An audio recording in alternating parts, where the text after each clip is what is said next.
ನೋಡಿ ಇದೇನು ಕಾಣ್ತಿದೆ ಲ್ಯಾಂಡು, 8 ಎಕರೆ ಲ್ಯಾಂಡು, ಫುಲ್ಲು ಜನರಲ್ ಕ್ಯಾಟಗರಿದು. ಈ ಲ್ಯಾಂಡ್ ಬಂದು ಫರ್ ಎಕರೆ ಬಂದು 21 ಲಕ್ಷ ಹೇಳ್ತಿದ್ದಾರೆ.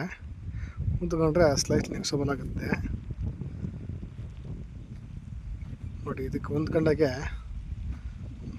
ಗುಡ್ಡ ಇದೆ, ಬೆಟ್ಟ. ಆ ಬೆಟ್ಟದ ಮೇಲೆ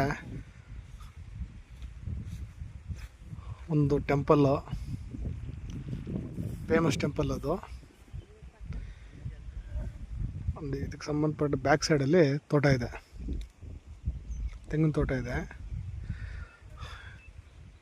ಯಾರೋ ಫಾರ್ಮ್ ಲ್ಯಾಂಡು ಮತ್ತು ಈ ಥರದ್ದು ಯಾವ್ದು ಲ್ಯಾಂಡ್ ಮಾಡ್ಬೋದು ಅಂದರೆ ಸೂಪರ್ ಸೆಲೆಕ್ಷನ್ ಜಾಗ. Red soil, pure red soil. ನೋಡಿ ಎಷ್ಟು ವ್ಯೂ ಇದೆ ನೋಡಿ, ವ್ಯೂ ತುಂಬ ಬ್ಯೂಟಿಫುಲ್ ಆಗಿದೆ. ಅದು ಇಷ್ಟ ಆದರೆ ಕಾಂಟ್ಯಾಕ್ಟ್ ನಂಬರ್ ಕೆಳಗೆ ಫೋನ್ ಮಾಡ್ಬೋದು. Thank you.